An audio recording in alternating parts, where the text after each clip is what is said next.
युधिष्ठिर, आपका आदेश ना मानने वाली दासी दंड के लिए प्रस्तुत है। दुशासन!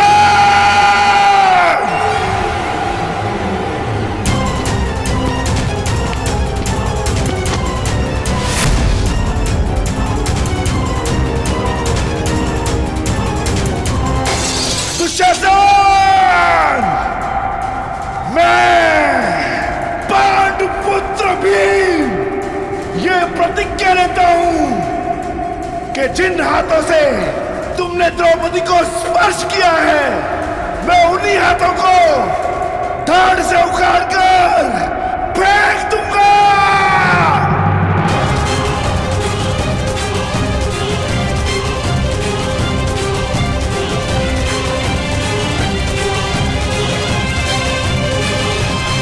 स्वप्न मत देखो दास, प्रतिज्ञा तो तब पूर्ण होगी जब तुम स्वतंत्र हो जाओगे।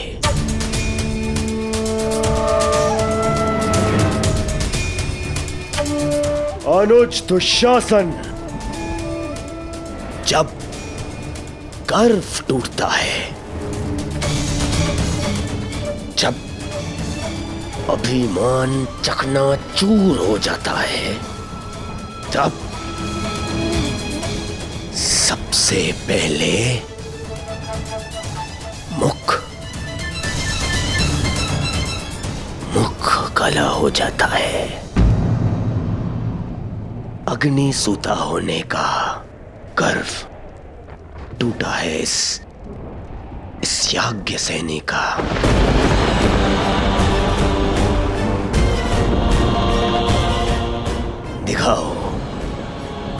दिखाओ इस दासी द्रौपदी का मुख।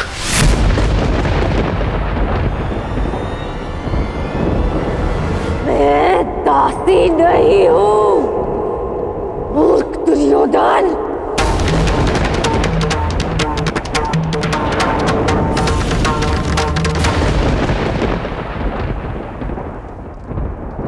मैं साम्राज्ञी हूं। तुम्हारी चौसर पर पड़ा कोई मेरू नहीं, जिसे जब जी चाहे उठाकर फेंक दोगे।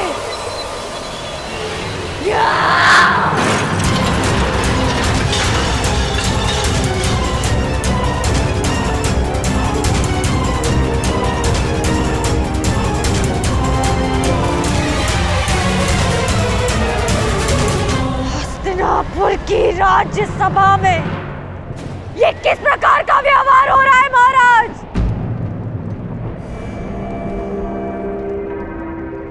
मैं कुरुवंश की कुलवधू हूं, आपके अनुज की पुत्रवधू हूं, कुरु राष्ट्र की प्रतिष्ठा हूं। हस्तिनापुर की लक्ष्मी बनकर मैंने इस नगर में प्रवेश किया था महाराज, और आज मुझे यहाँ इस प्रकार इस सभा में लाया जा रहा है। क्यों महाराज? क्या ये भी कुरुवंश की कोई रीति है?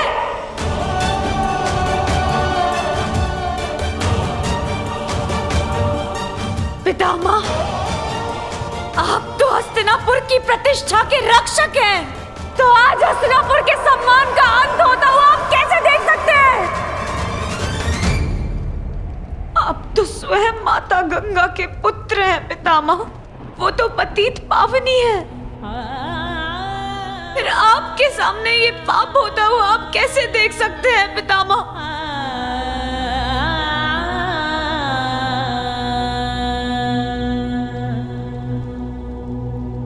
गुरुद्रोण, क्यों हो रहा है मेरे साथ ऐसा व्यवहार? क्या अस्त्र शस्त्र का ज्ञान देते समय लज्जा की शिक्षा देना भूल गए थे आप अपने शिष्यों को? क्या युद्ध भूमि में अपने प्राणों को दांव पर लगाने के साथ साथ एक स्त्री के मान को भी दांव पर लगाना सिखाया आपने?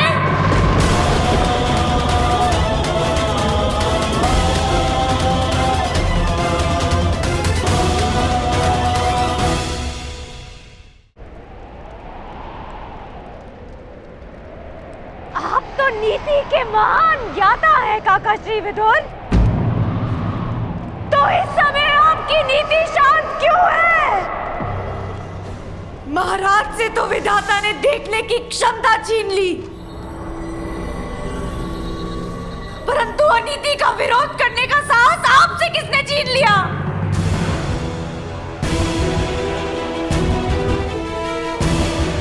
अपनी मन की आंखों से देखिए महाराज, आपके पुत्र किस प्रकार मर्यादा भंग कर रहे हैं।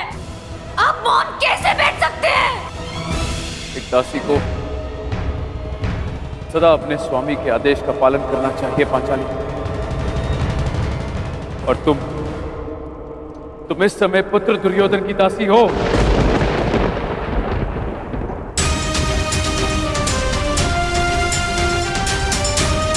मैं कैसे दासी हो गई? किस प्रकार दासी बन गई मैं? अभी तक धर्मराज युधिष्ठिर ने मेरे प्रश्न का उत्तर दिया ही नहीं। जब वो द्यूत में स्वयं को हार चुके थे, तो उन्हें मुझे हारने का अधिकार किसने दिया? कहते हैं कुरु ध्वज के नीचे धर्म सांस लेता है, तो उसी ध्वज को थामने वालों से मैं ये पूछना चाहती हूँ कि क्या यही धर्म है कि जुए में हारा हुआ जुआरी अपनी पत्नी को भी हार जाए? क्या यही धर्म है?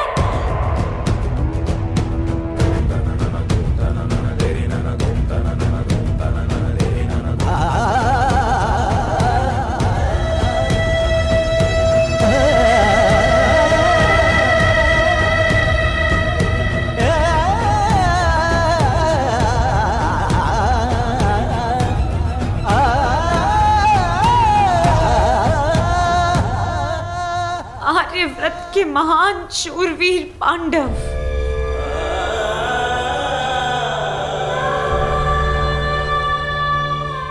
आप सब मुझे कैसे हार गए? अपनी पत्नी को कैसे हार गए?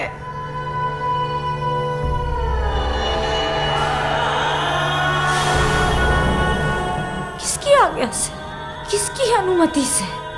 किस अधिकार से?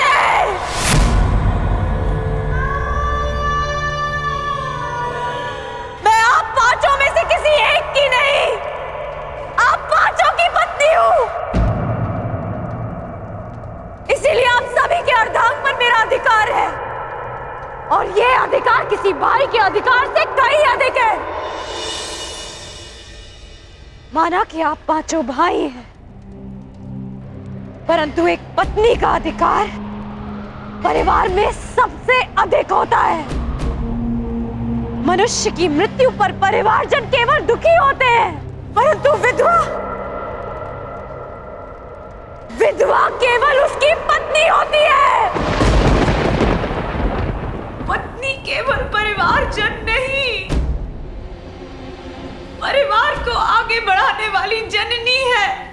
उस जननी को कैसे हार गए आप? कैसे?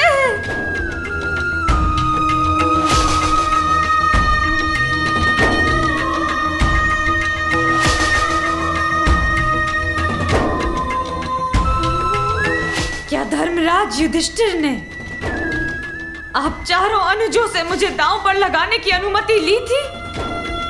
क्या आप चारों कनिष्ठों ने अनुमति दी थी?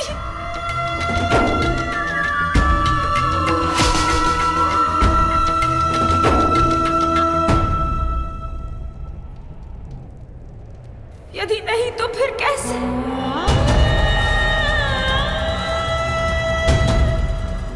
तो फिर कैसे मुझे दांव पर लगाया गया? कैसे मैं दासी बन गई? क्या धर्मराज के धर्म का भाला अपनी धार खो चुका था? क्या महाबली वृकोदर भीम की गदा इतनी भारी हो गई थी कि उनसे उठी नहीं? क्या महाधनुर्धार अर्जुन अपना गांडीव चलाना भूल गए थे? क्या नकुल और सहदेव खड़ग उठाने में समर्थ नहीं थे?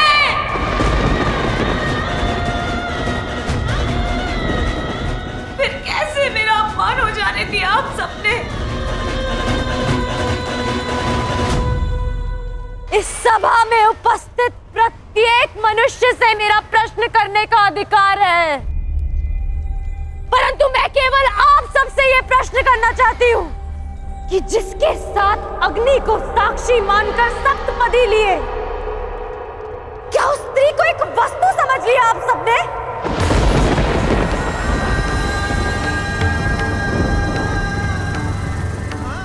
क्या स्त्री एक वस्तु है कि जब जी चाहा दांव पर लगाया और जीत लिया? क्या स्त्री का मान एक खिलौना है कि जब मन चाहा सजा कर रख दिया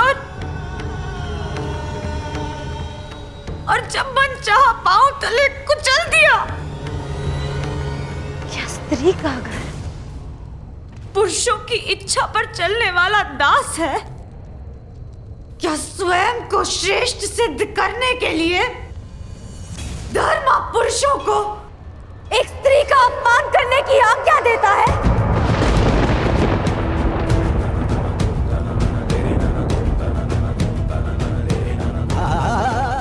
या धन स्वयं ही एक स्त्री के अपमान का कारण है?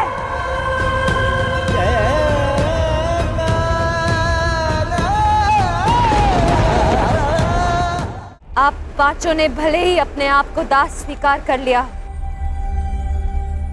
परंतु याज्ञसेनी द्रौपदी अभी भी स्वयं को स्वतंत्र मानती है और इस संसार की कोई भी शक्ति उसे दासी सिद्ध नहीं कर सकती।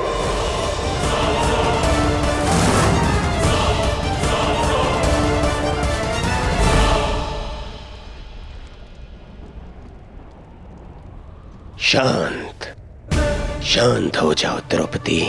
सम्मान का प्रश्न तो पुरुषों से पूछा जाता है।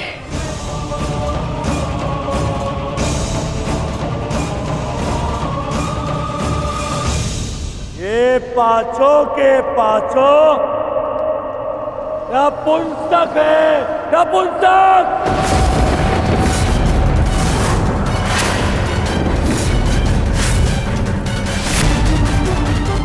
कैसे नपुंसकों को अपना पति बना लिया है।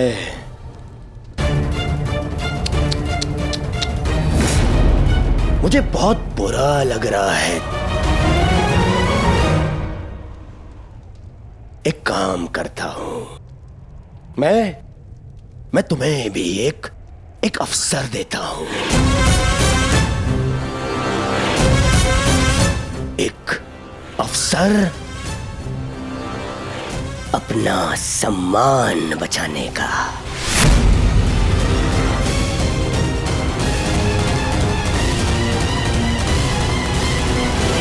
मुझे अपना लो द्रौपदी।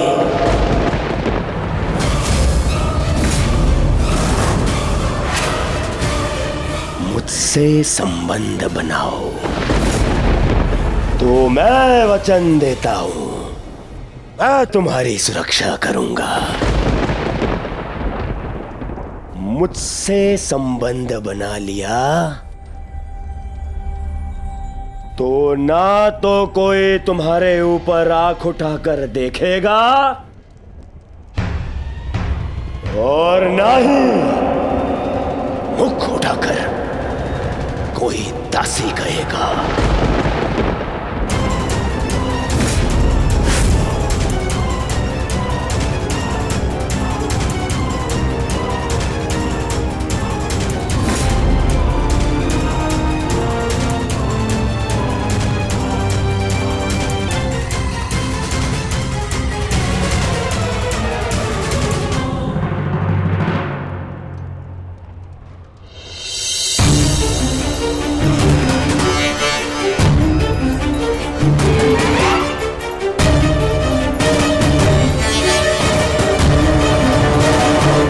आओ दासी द्रौपदी, आकर मेरी गंगा में बैठो।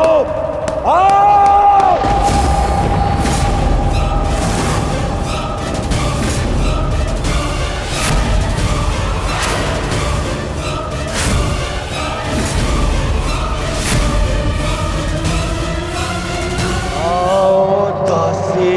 द्रौपदी, आकर मेरी गंगा में बैठो। आओ!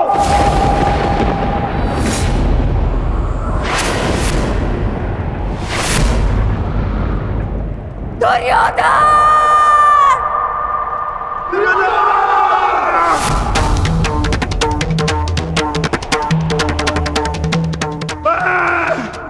पांडुपुत्र भीम, ये प्रतिज्ञा लेता हूं कि मैं तुम्हें ऐसी मृत्यु दूंगा कि संपूर्ण भूमि सदियों तक कांप उठेगी। मैं तुम्हारी यही जंगा तोड़कर तुम्हारा प्राण ले लूंगा दुर्योधन। ये मेरा प्राण है, ये मेरा प्राण है, ये मेरा प्राण है।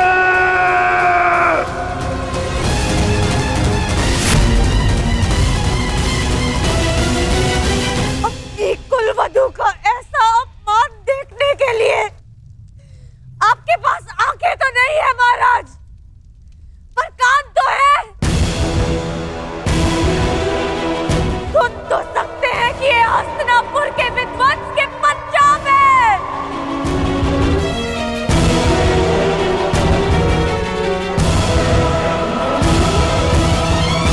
इस समय मैं कुछ नहीं कर सकता पांचाली। तुम दुर्योधन की दासी हो और तुम्हें उसकी आज्ञा का पालन करना होगा।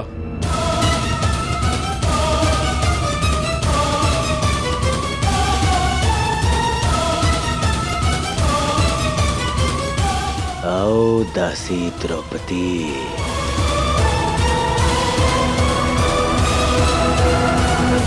अपने स्वामी की आज्ञा का पालन करो। आओ। मैं यज्ञ की अग्नि से जन्मी यज्ञ सेनी हूं दुर्योधन, और अग्नि की ताप को बांधा नहीं जा सकता।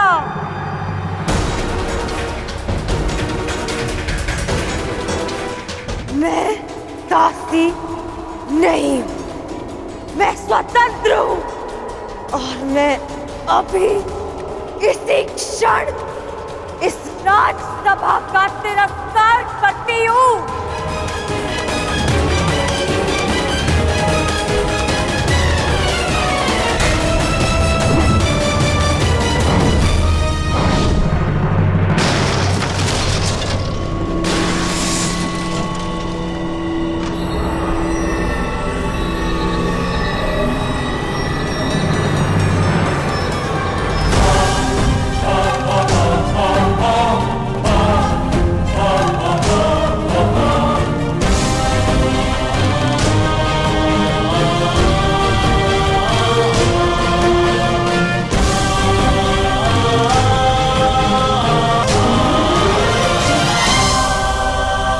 महाराज, ये दासी आपका और मेरा अपमान करके इस सभा से जा रही है। क्या इसे दंड देने का अधिकार है मुझे? द्रौपदी, यदि तुमने दुर्योधन की आज्ञा नहीं मानी तो तुम दंड की पात्र होगी।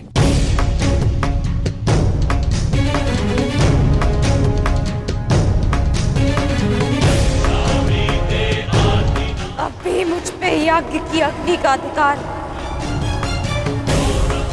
अब भी मुझ पर मेरे पिता का अधिकार है। पांडव भले ही अपनी पत्नी को हार गए हो, परंतु द्रौपदी अब भी स्वतंत्र।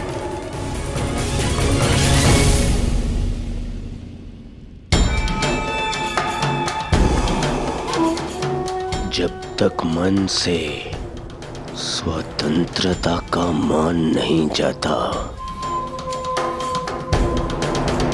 तब तक दासत्व का भान नहीं होता।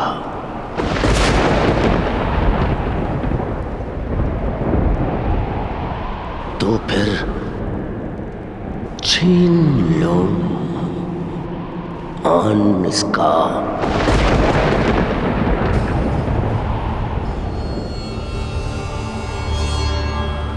अस्त्र हरण करो इस दासी का।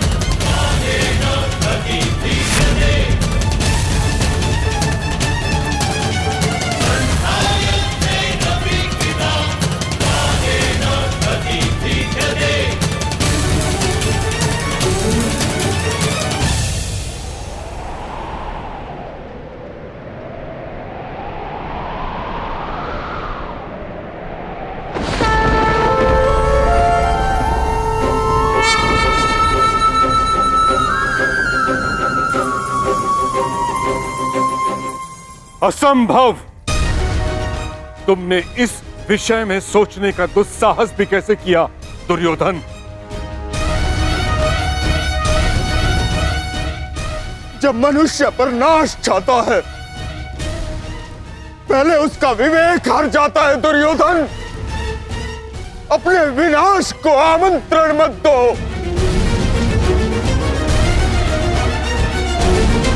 महामंत्री ठीक कह रहे हैं, ऐसा अनर्थ मत करो, मत करो। अनर्थ तो अब होगा इस सभा में। आज्ञा दीजिए भ्राताश्री, हम इनका सर्वनाश कर देंगे।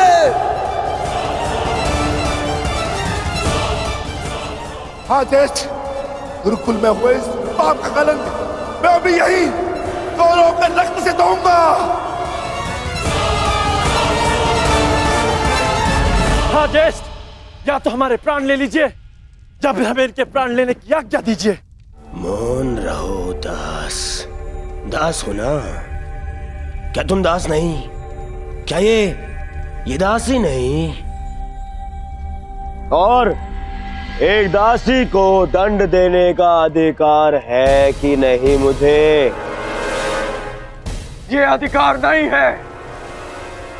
दासी हो या शत्रु, एक स्त्री का मान भंग नहीं किया जा सकता।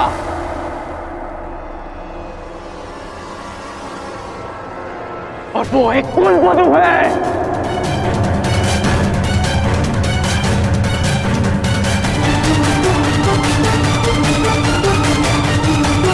अरे ये कुलवधू नहीं, ये नगरवधू है। नगरवधू है कौन?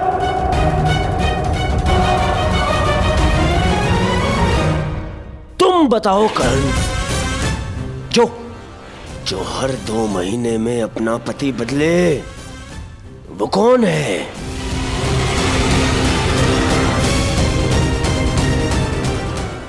जो स्त्री 5-5 के साथ शयन करे, उसे क्या कहा जाता है?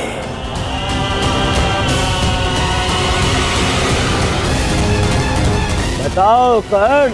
शब्दकोश में 5-5 पुरुषों के साथ में संसर्ग करने वाली स्त्री को क्या कहते हैं?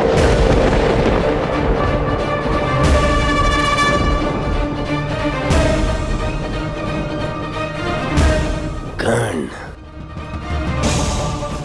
तुम्हें अपने गुरु परशुराम की सौगंध, मेरी मित्रता की सौगंध है कर्ण। तुम्हें बोलना होगा।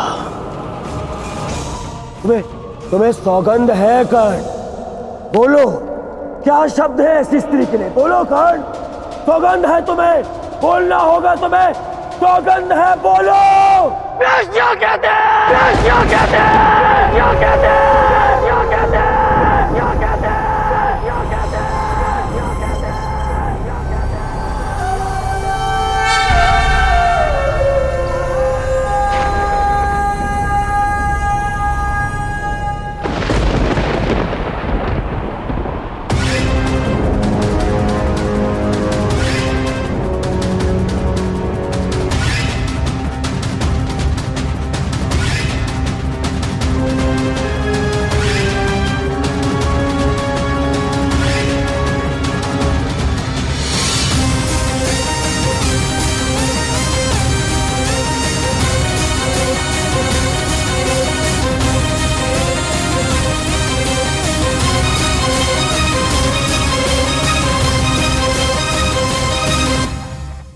वेश्या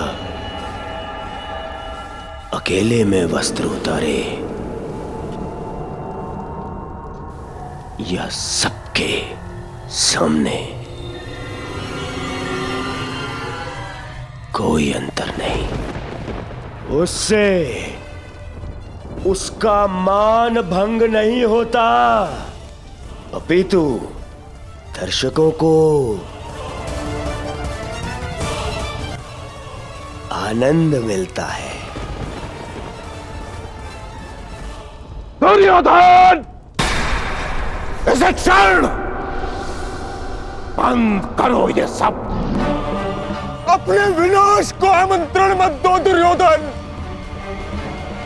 दुर्योधन, ऐसा प्रतीत होता है कि इस समय तुम्हें वस्त्र हरण करने का विचार त्याग देना चाहिए, क्योंकि यदि इस समय वस्त्र हरण किया तो इस सभा में बैठे महापुरुष अपने वचनों को तोड़कर हमारे प्राण भी हर सकते हैं। इस दासी के वस्त्र हरण से पूर्व तुम्हें इन वीरों का शस्त्र हरण कर लेना चाहिए। ठीक है मामा श्री।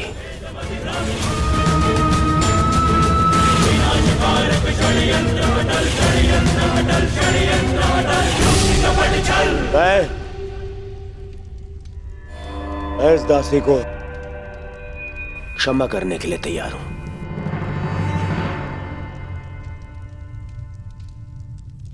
परंतु एक स्थिति में कि यहां बैठे सभी स्वतंत्र वीर मेरे समक्ष अपनी सेवा स्वीकार करेंगे।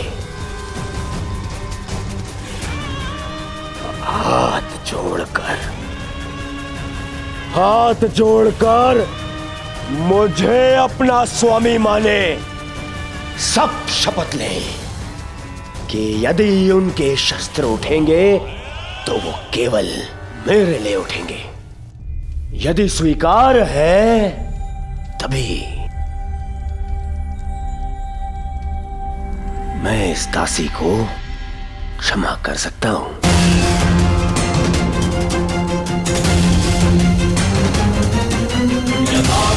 मुझे स्वीकार है कि हमारे शस्त्र केवल तुम्हारे लिए ही उठेंगे। हम शपथ लेते हैं, हम तुम्हारा पक्ष और सेवा कभी नहीं छोड़ेंगे।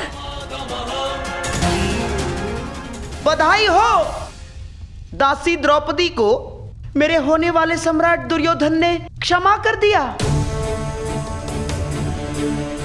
परंतु केवल एक अपराध के लिए। दुर्योधन,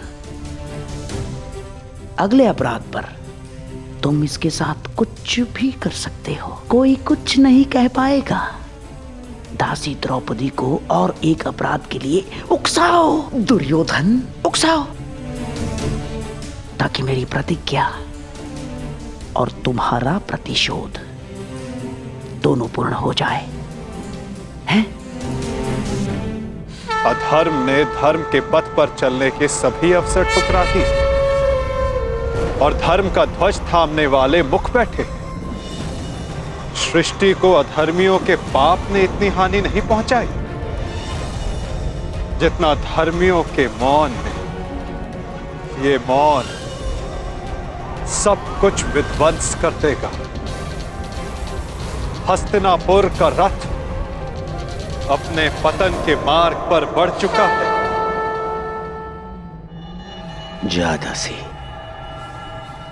तुझे क्षमा किया, परंतु तुझे मेरी सेवा में प्रस्तुत रहना होगा। सम्राट हूं मैं, हाँ? नपुंसक दासपतियों से जी भर जाए तो चले आना मेरे पास। ये तुम्हारे सर पे तुम्हारा मुकुट नहीं, तुम्हारा काल नाच रहा है।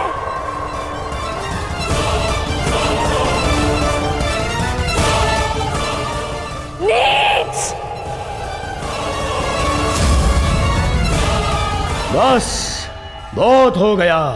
एक बार क्षमा करने के पश्चात भी इस दासी ने वो दंडता दिखाई है। अब मैं इसे क्षमा नहीं कर सकता। इस दासी का घमंड हरना होगा। आगे बढ़ो दुशासन और वस्त्र हरण करो इस दासी द्रौपदी का।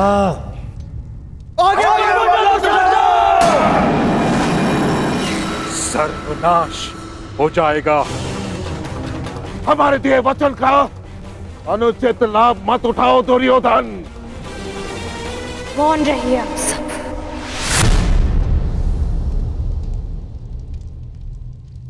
क्योंकि आप सब में से किसी में वो क्षमता ही नहीं है। अरे बंधे रहिए अपने अपने धर्म के खूंटे से। वो कैसा धर्म जो आपकी शक्ति को आपकी निर्बलता बना दे। मुझे ऐसे धर्म से अपना मान बचाने की कोई आशा नहीं। जिन्हें बड़ा माना वो सब तो अपने अपने धर्म से बंधे। जिन्हें पति स्वीकार किया खुदास बन गए। आप सब मेरा रक्षण नहीं कर पाएंगे और मेरी सहायता वो ही करेगा जो सबसे बड़ा है और ये सारा संसार जिसका दास है।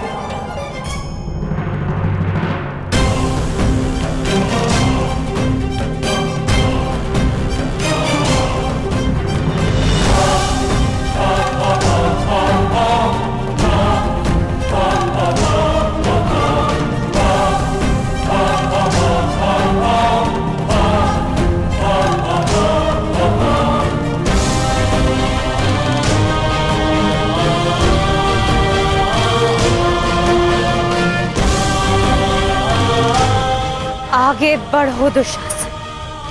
आज परीक्षा तुम्हारे बाहुबल की नहीं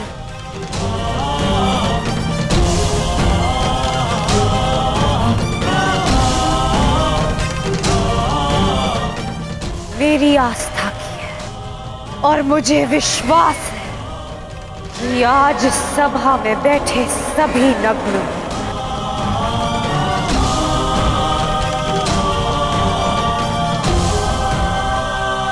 और द्रौपदी की रक्षा करने आप स्वयं आएंगे गोविंद।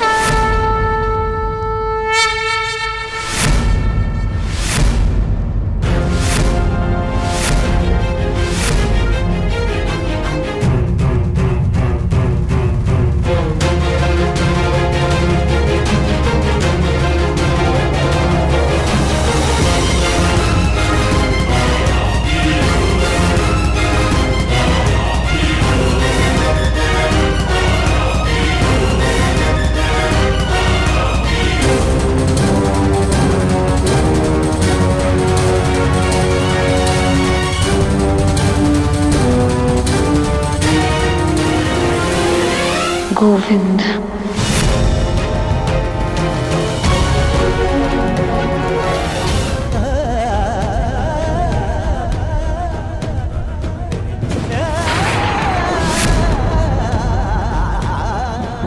गोविंद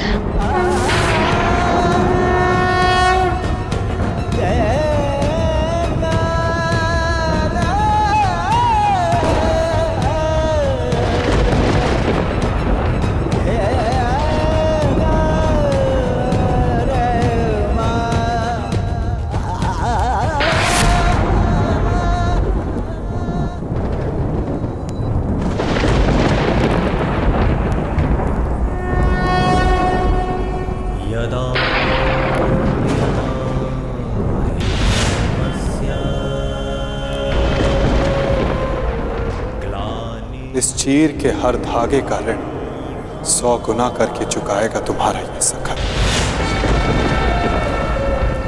अभ्युत्थानम् अधर्मस्य तदात्मानं सृजाम्यहम्।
पुत्री द्रौपदी,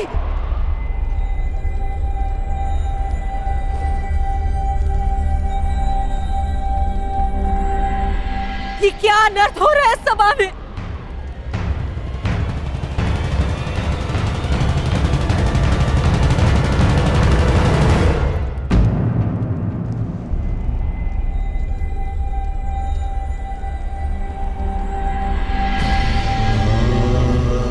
मेरे निकट मत आइएगा माता श्री, मैं मलिन हूं। नहीं नहीं पुत्री, मेरी पुत्र वधु मलिन नहीं हो सकती। मैं आपकी पुत्र वधु नहीं, ना ही कुरुवंश की कुलवधु।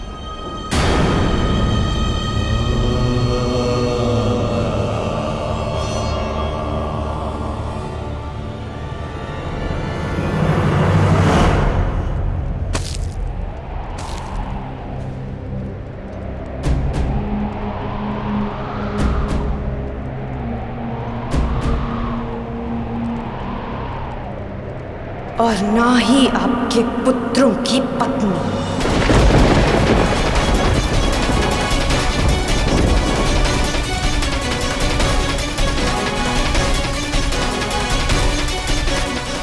मैं एक जीता जागता शव हूं, शव, इस संसार की स्त्रियों की लुटी हुई मर्यादा का। मैं कुंड हूं, इस सृष्टि की सभी स्त्रियों के आंसुओं का। आज मैं अग्नि नहीं, आज मैं अग्नि सुता नहीं, स्वयं अग्नि हूं। इस मूक मौन सभा के शमशान में जलते हुए नारी के मान के चिता की अग्नि हूं मैं, जो सब कुछ भस्म कर देगी, सब कुछ नाश कर देगी।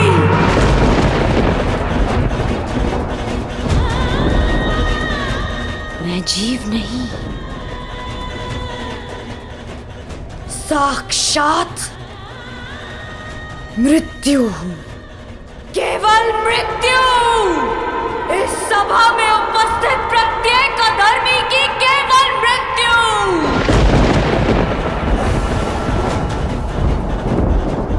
जो इस नग्न सभा में विनाश का नग्न नृत्य करेगी, जो सभा मेरा अपमान देखकर मौन रही, वो सदा के लिए मौन रह जाएगी। मुझसे हरण किए गए वस्त्र इस सभा में सभी के शव वस्त्र बनेंगे। जिसने मेरे अपमान पर अट्टहास किया, उन सब की मृत्यु पर ऐसा विलाप होगा कि संसार युगों तक स्मरण रखेगा।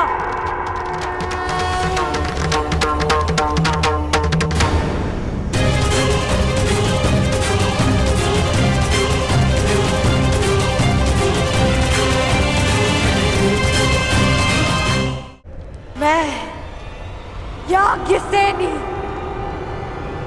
श्राप देती हूँ इस सभा को। नहीं पुत्री, इन्हें श्राप मत दो। अपनी ज्येष्ठ माता की बात सुन लो।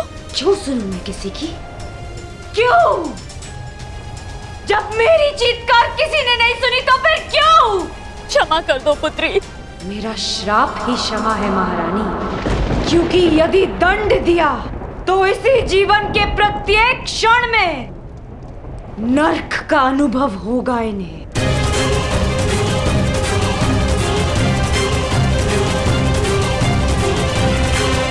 ठीक कहा पुत्री पांचाली।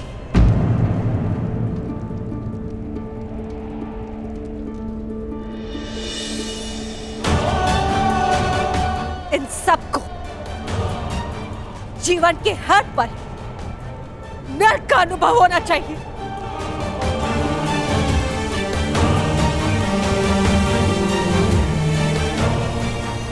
हस्तिनापुर के रक्षकों के मध्य हस्तिनापुर के आचार्यों के रहते, संसार के सबसे बड़ी नीतिवानों के मध्य यह नाट कैसे हुआ? मैं आपसे पूछती महामंत्री, हस्तिनापुर में अंधे युग का प्रारंभ कैसे हुआ? क्यों नहीं आपने इच्छा मृत्यु मांग ली ताश्री? और आपने क्यों नहीं अपने ही वाणों से अपने हृदय को भेद लिया द्रोणाचार्य?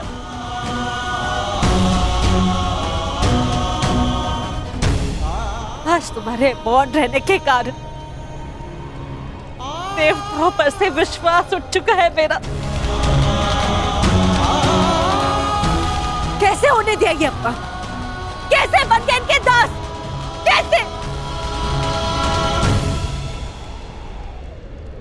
मैं द्वारका से कृष्ण की नारायणी सेना लेकर आऊंगी और बलराम के बल से विनाश कर दूंगी इसका।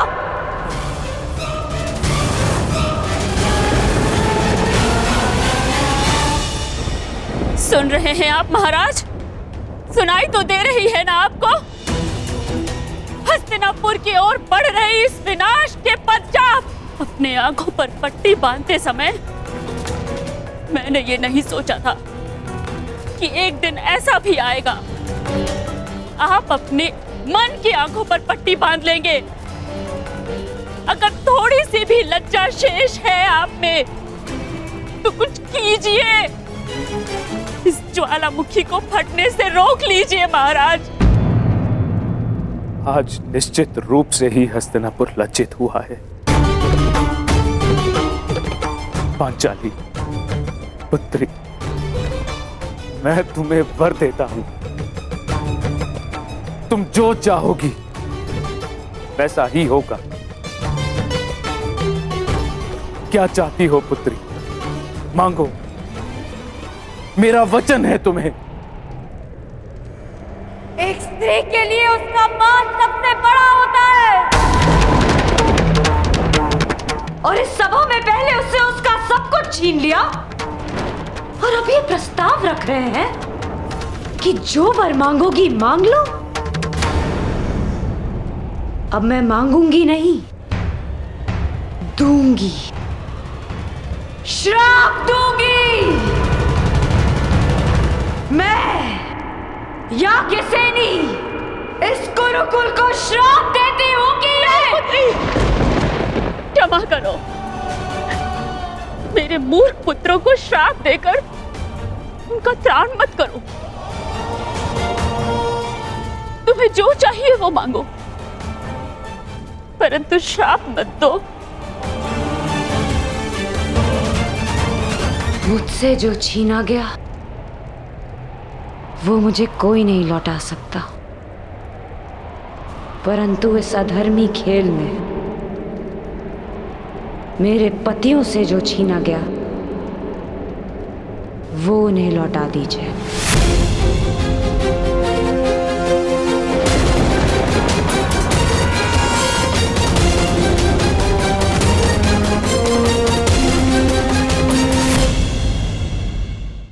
इस अधर्मी खेल में उनसे उनका बल छीना गया, शस्त्र छीने गए, उनका राज्य छीना गया। उन्हें उनका बल, उनका मान, उनके शस्त्र और उनका हारा हुआ राज्य लौटा दीजिए।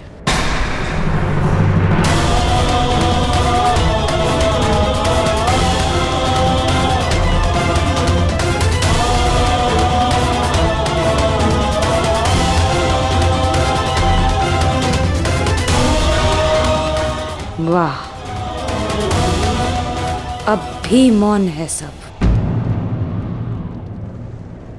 और आप कह रहे थे दिया, जो तुमने मांगा दिया। पांडवों का राज्य, संपत्ति, शस्त्र और बल मैं सब लौटाता हूं।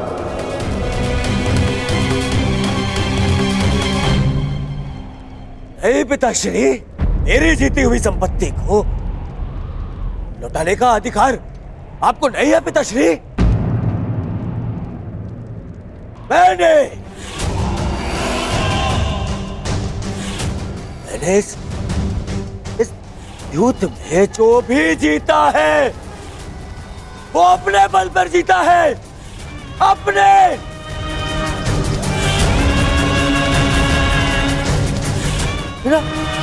बिना छल के जीता है, बिना युधिष्ठिर को विवश किए जीता है, बिना धर्म किए जीता है। फिर क्यों मैं इसे लौटा दूं? क्यों? आप बताइए महामंत्री, पितामह आप बताइए, आप सब बताइए, क्या इस युद्ध में कोई भी अधर्म हुआ है? कोई भी?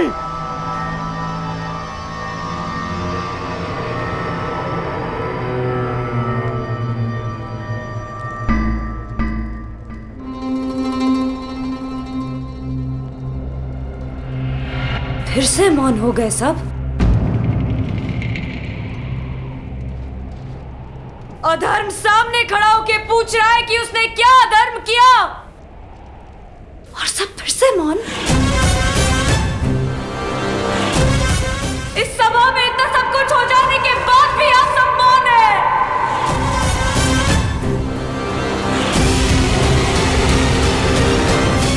रहिए मौन सब, रहिए मौन, परंतु इस अधर्मी दुर्योधन को उसके कुकर्मों का दंड अवश्य मिलेगा।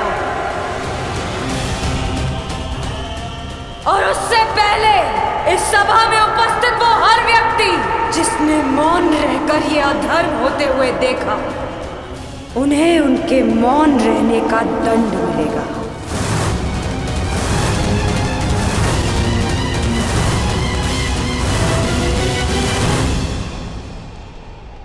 श्राप है ये अग्निसुता द्रौपदी का।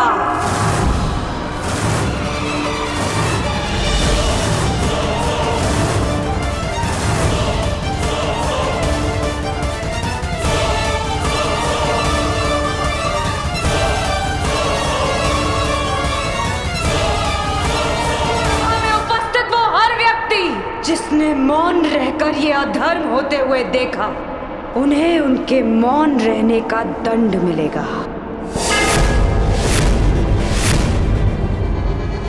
श्राप है ये अग्निसुता द्रौपदी का।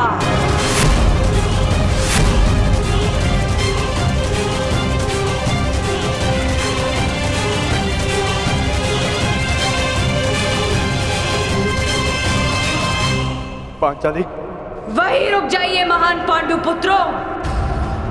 मैंने आपको क्षमा नहीं किया, अब आप सबका मुझ पर कोई अधिकार नहीं। वो अधिकार आप पहले ही हार चुके हैं, और उसका प्रतीक है ये खुले हुए केश, जिन पर अब कभी चूड़ामणि नहीं सजेगी।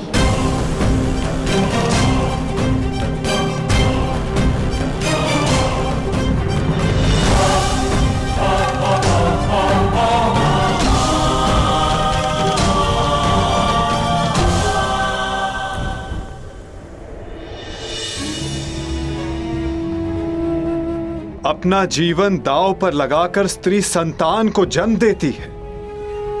पुत्र के जन्म में अपना नया जीवन खोजती है। पीड़ा के उन पलों में भी उसकी आंखों में दुख के अश्रु नहीं होते। मुख पर प्रसन्नता, मन में संतोष होता है। और बदले में हम पुरुष उसे क्या देते हैं? पुरुष के किए गए हर कार्य का दंड अंततः स्त्री को भुगतना पड़ता है। क्यों? राम को दंड देने के लिए सीता का हरण होता है?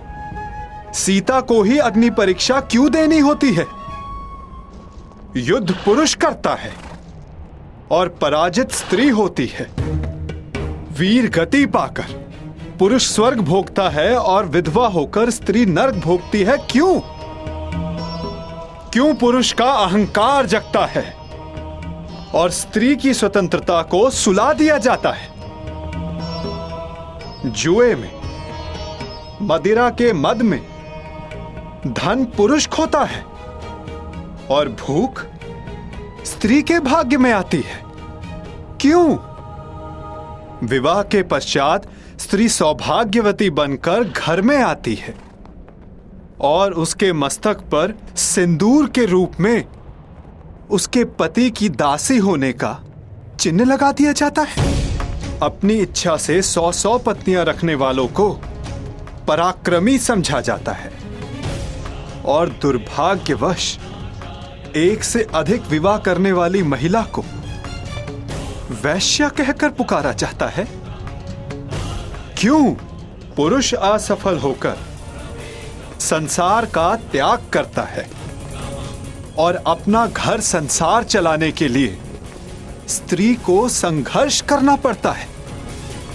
क्यों? क्यों हम पुरुषों के हर दुष्कर्म का फल स्त्री को भुगतना पड़ता है?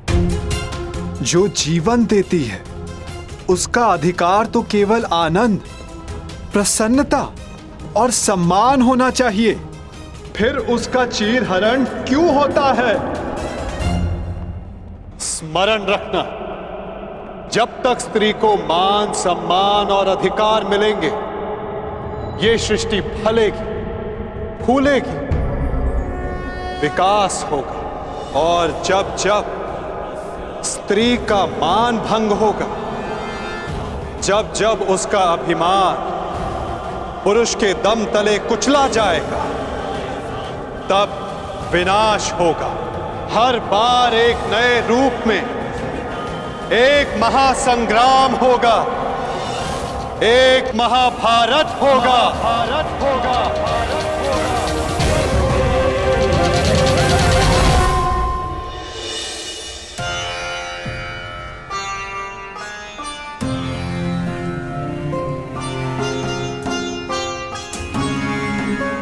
महाराज, आज संसार की सबसे अधिक लज्जित, सबसे अधिक दुखदायी सभा संपन्न हुई।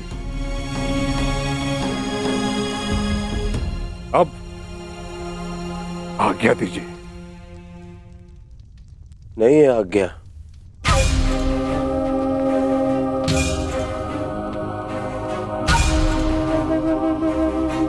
अब क्या शेष है?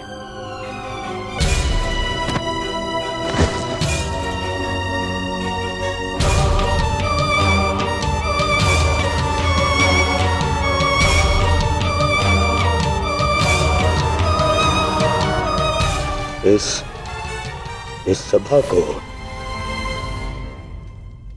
अभी अपने महाराज का पिंडदान देखना शेष है।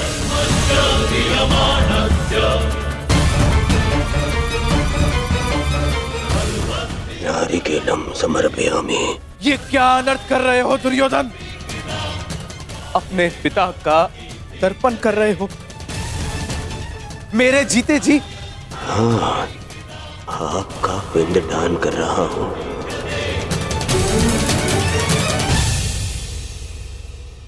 मैं आज से अनाथ हुआ पिताश्री। ये क्या मूर्खता है दुर्योधन? ये मूर्खता नहीं है, ये मेरे और मेरे पिता के मध्य का संबंध है जिसे आज मैं तोड़ रहा हूं।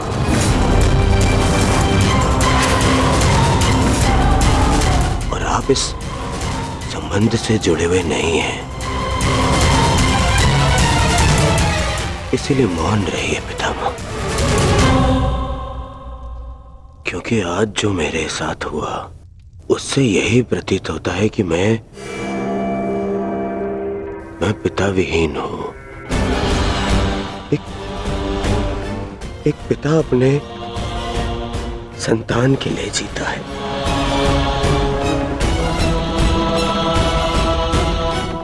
परंतु आज मेरे ही पिता ने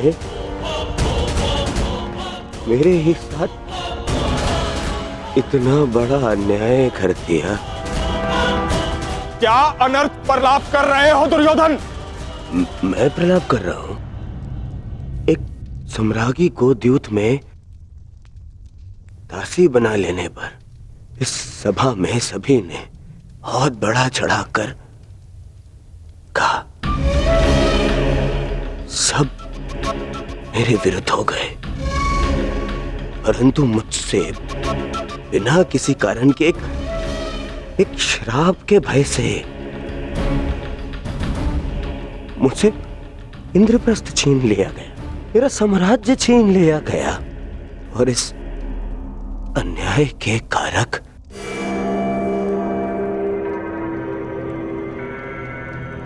आप हैं पिता महाराज।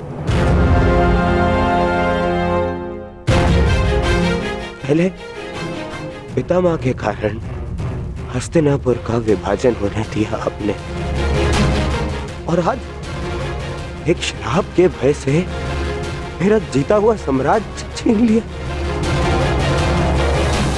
महामंत्री, वेदों के ज्ञाता, महाज्ञानी, मंत्र पढ़ी। मैं आज अभी इसी क्षण अपने पिता का श्राद्ध करूंगा।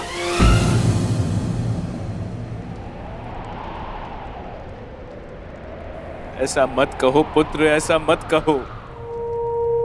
मैं विवश हूं। मैं पांडवों का राज्य उन्हें लौटा चुका हूं पुत्र, परंतु ये श्राद्ध मैं सहन नहीं कर सकता पुत्र, सहन नहीं कर सकता। अब तुम्हारे त्राण के लिए मैं क्या करूं? आपके पुत्र को इस त्राण से बचाने के लिए और जीते जी आपको श्राद्ध से बचाने के लिए मेरे पास एक उपाय है महाराज।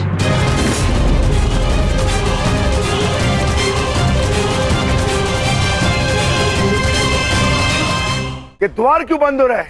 क्या मूर्ख कौरव इसी क्षण युद्ध चाहते हैं? प्रणिपात श्रीमान, महाराज ने आपको स्मरण किया है और लौटने के लिए निवेदन भी किया है। कह दो उनसे हम नहीं आएंगे। अब ना हमें उनका निमंत्रण स्वीकार है और ना ही निवेदन। ये निवेदन नहीं है अनुज। यदि ये निवेदन होता तो द्वार इस प्रकार बंद नहीं होता। ये आदेश है। तुम्हें आदेश और ये द्वार दोनों तोड़ दूंगा। हम लौटेंगे तो बस युद्ध के लिए। नहीं अनुज भीम, नहीं। ताश्री हमारे बड़े हैं। यदि उन्होंने आज्ञा दी है तो हमें जाना होगा।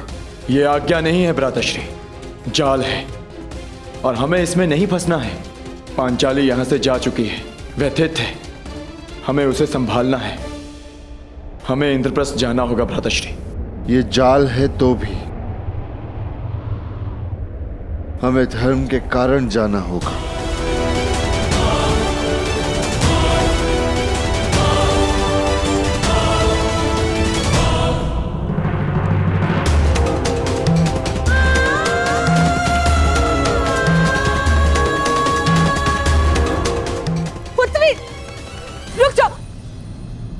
इस अनर्थ का दंड अवश्य दिया जाएगा कौरवों को। यदि मन में क्लेश हो तो मुझसे बात करो, तुम्हारा मन हल्का हो जाएगा, परंतु इस तरह स्वयं को मत जलाओ। पांचन, पुत्री वहीं रुक जाइए माताश्री।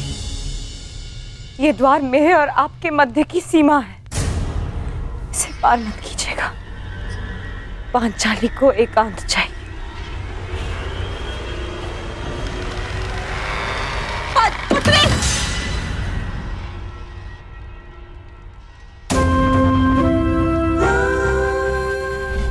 युधिष्ठिर, आपका आदेश ना मानने वाली दासी।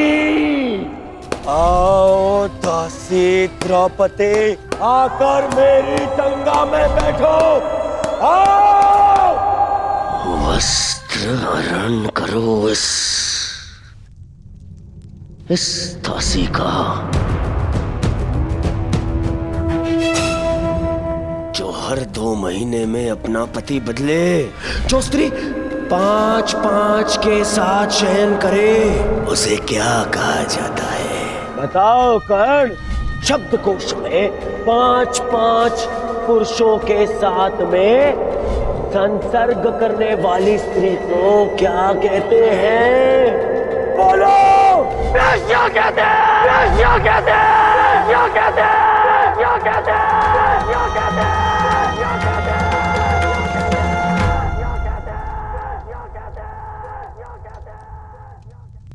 सैनिक, दरवाजा तोड़ दो। पांचाली। ये द्वार द्रौपदी के मन का है बुआ। ये यातना से नहीं खुलेगा, ना ही बल से टूटेगा।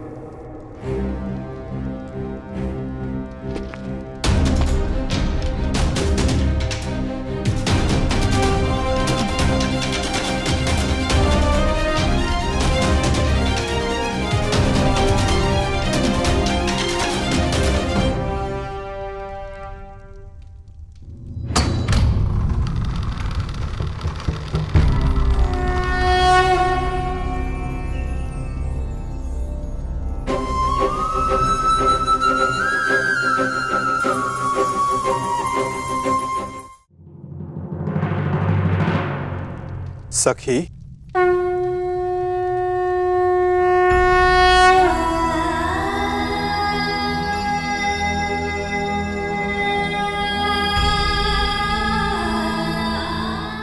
चले जाइए सखा, भीतर मत आइएगा।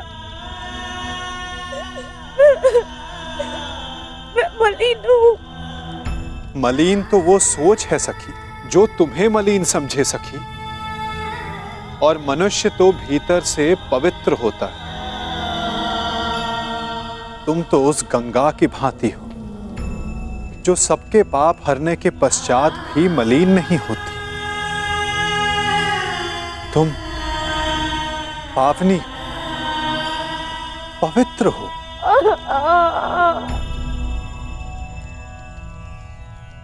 चले जाइए केशव। मेरे संताप का ताप बहुत तीव्र है। कदाचित ही मेरे सखा को भी क्षमा न करे। सखा हूं तुम्हारा, तुम्हारे सुख दुख हानि लाभ में बराबर का भागीदार हूं मैं। तुम्हारे सुख में आनंद किया और आज अपने हिस्से की पीड़ा तुमसे लेने आया हूं, तो अपने भागीदार को उसका अधिकार नहीं दोगी सखी?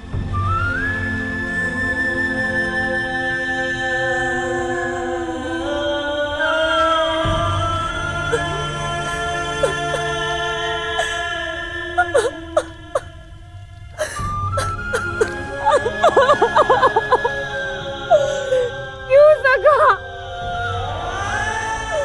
मेरे सारे सानस क्यों? नियति ने मुझे ये सम्मान के लिए क्यों चुना सका? क्यों?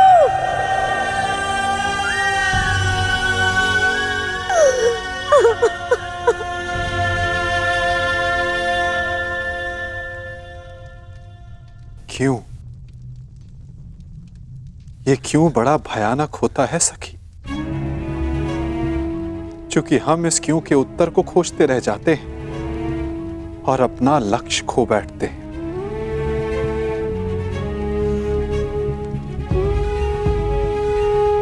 वो बालक जिसने जन्म लेते ही अपने माता पिता को खो दिया, जिसने जन्म की प्रथम रात्रि को मां का आलिंगन नहीं मिला, ज्वार खाती यमुना का आलिंगन मिला, यदि वो बालक नियति से इस क्यों का उत्तर मांगता, तो क्या मथुरा और गोकुल की नियति को बदल पाता? यदि सीता नियति से पूछती कि रावण ने उनका ही अपहरण क्यों किया, तो क्या यह संसार रावण से मुक्त हो पाता?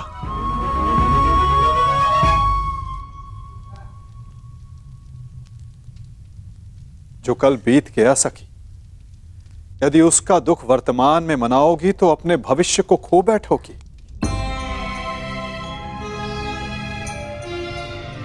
जब अपराध तुमने नहीं किया तो तुम क्यों भीतर से जल रही हो सखी? उन्हें जलने दो जिन्होंने ये पाप किया है। तो मार्ग बताइए सखा, मन में धधकती इस अग्नि को शांत करने का मार्ग दिखाइए केशव। क्षमा कर दो, क्षमा कर दो सखी। मन में प्रतिशोध नहीं, न्याय का विश्वास जगाओ। जब तक मन में प्रतिशोध रहेगा तब तक न्याय को आने का मार्ग नहीं मिलेगा सखी। क्या प्रतिशोध लेना न्याय नहीं है सखा? नहीं सखी, यदि प्रतिशोध लोगे तो केवल तुम्हारे भीतर की अग्नि शांत होगी, और यदि न्याय के लिए संघर्ष की अग्नि जलाओगी तो दुर्योधन जैसे हर पापी की सोच को भस्म कर पाओगी। तो बोलो सखी, प्रतिशोध लेना है या न्याय स्वीकार है?